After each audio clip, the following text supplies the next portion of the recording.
Dine drama की आने वाली एपिसोड्स में निहाल नगीन बनकर जवार शाह के घर मेहमान बनकर आएगी, बल्कि नगीन का तो सब खुद ही इस्तकबाल भी करेंगे। लेकिन वो ये नहीं जानते होंगे कि ये वही चपरासी की बेटी निहाल अंसारी है जिसे बेदर्दी से मार कर फेंक दिया गया था। डॉक्टर नवीद जवार शाह को कॉल करते हैं, कहते हैं कि मेरी बेटी आपके घर आपसे और आपके बेटे से मिलना चाहती है। जवार शाह कहते हैं इसमें पूछने की क्या जरूरत है, आप जरूर हैं। इस तरह से डॉक्टर नवीद बहुत अच्छे तरीके से जवार शाह को जानते हैं कि नगीन को जवार शाह की नजरों के सामने कैसे लाना है। फिलहाल नगीन को लेकर डॉक्टर नवीद जब घर में एंट्री करते हैं तो सब नगीन को देखकर हैरान और हक्के बक्के हो जाते हैं, लेकिन इनको जरा भी शक नहीं पड़ता कि ये वही लड़की निहाल है। जवार शाह की आंखें नगीन को देखते ही रह जाती हैं।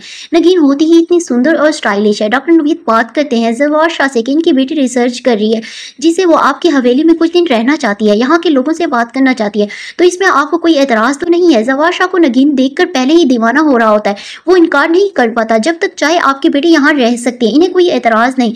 नगीन शबाब की गोद में अपना बेटा हुनैन देखती है तो दिल ही दिल में सोच लेती है कि वो अपना बच्चा और अपना शोहर तुमसे छीन लेगी।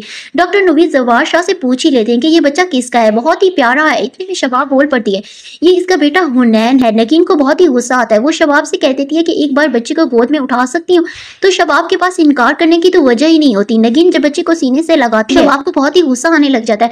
वो फौरन ही नगीन से अपना बच्चा वापस ले लेती है और कहती है कि हुनैन शाह के सोने का वक्त हो गया है। शबाब की हरकत को देखते हुए जवार शाह को बहुत गुस्सा आता है, वो चुप नहीं रहता। वो नगीन और डॉक्टर नवीद के चले जाने के बाद शबाब की बदतमीजी पर उसे डांटता है। अगर नगीन ने हुनैन को पकड़ ही लिया था तो तुम्हें उसे जलन क्यों हो रही थी। डॉक्टर नवीद क्या सोच रहे होंगे कि शबाब बोलती है जवार शाह नगीन मुझे ठीक नहीं लगी, आपको इस घर में उसे रहने के लिए बिल्कुल इजाजत नहीं देनी चाहिए थी। जवार शाह कहता है शबाब बस, अब मैं इस बात पर मजीद बहस नहीं करता, और कह देता है कि वो हमारी मेहमान है, इसकी खिदमत में कोई कमी पेशी नहीं आनी चाहिए। तो इसी तरह डॉक्टर नवीद भी नगीन को कह देते हैं कि देखा किसी ने भी तुम्हें पहचाना नहीं, अब तुम्हारा काम और भी ज्यादा आसान हो गया।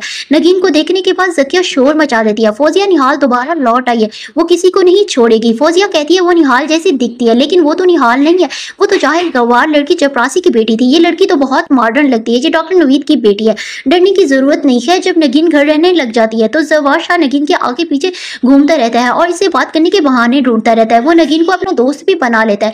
वही फौजिया नगीन से मिलती है और उसे कहती है ऐसा क्यों लग रहा है कि तुम ही निहाल हो और तुमने इस अमीर इंसान को अपनी झांसे में फंसा लिया और दोबारा जवार शाह की जिंदगी में आ गई हो। नगीन को फौजिया की बदतमीजी पर बहुत ज्यादा गुस्सा आता है, वो फौजिया के चेहरे को लाल कर देती है थप्पड़ मार के, एंड तमीज से मुझसे बात करना। फौजिया का नगीन पर हाथ उठने ही लगता है, लेकिन नगीन फौजिया का हाथ मोड़ कर रख देती है। वो निहाल नहीं नगीन है। फौजिया निहाल जलील होने के बाद आमिर जवेद जकिया को इकट्ठा कर लेती है। निहाल आ गई है इस घर में, वो डायन बनकर आई है। जवार शाह को कुछ बता भी नहीं सकते, जब सबको पता चल जाएगा कि निहाल लौट आई है तो फिर वो अपना डायन वाला रूप सबको दिखा ही देती है। पहली बारी तो आमिर की होती है, जब आमिर चल बसता है तो फिर फौजिया का नंबर लग जाता है। फौजिया पहले तो पागल हो ही जाती है, इसके बाद फौजिया का वही हाल कर देती है। जवेद से भी बदला लेने के बाद जवार शाह को निहाल का सच पता चल जाता है कि निहाल के साथ क्या हुआ है। वो शबाब को भी सजा दे देता है क्योंकि शबाब सब कुछ जानती है। शबाब का वही हाल करता है जो वो निहाल के साथ करता था। निहाल सबसे बदला पूरा कर लेती है तो वो जवार शाह को भी नहीं छोड़ती। जवार शाह से पहले तो अपना बेटा छीन लेती है और फिर उसे ऐसे अपना असल रूप डायन वाला दिखाती है कि वो जिसे नगीन समझ रहा था वो नगीन नहीं बल्कि वो वही निहाल है जिसने धोखा दिया था। फिर तो जवार शाह निहाल के पैरों में गिर पड़ता है, उसे माफ कर दो। वो नहीं जानता था कि इसके साथ क्या बीती है, कि इसने जवेद की जिम्मेदारी लगाई थी कि वो तुम्हें सही सलामत तुम्हारे घर लौटा दे, लेकिन उसे असल हकीकत मालूम नहीं थी। निहाल जवार शाह से फिर कहती है कि तुम्हारी यही सजा है, तुम शबाब के साथ अकेले रहो। इसी तरह तो दोस्तों वीडियो पसंद आए तो वीडियो को लाइक कर दें और चैनल को सब्सक्राइब करना मत भूलिएगा। नेक्स्ट वीडियो के लिए अल्लाह हाफिज।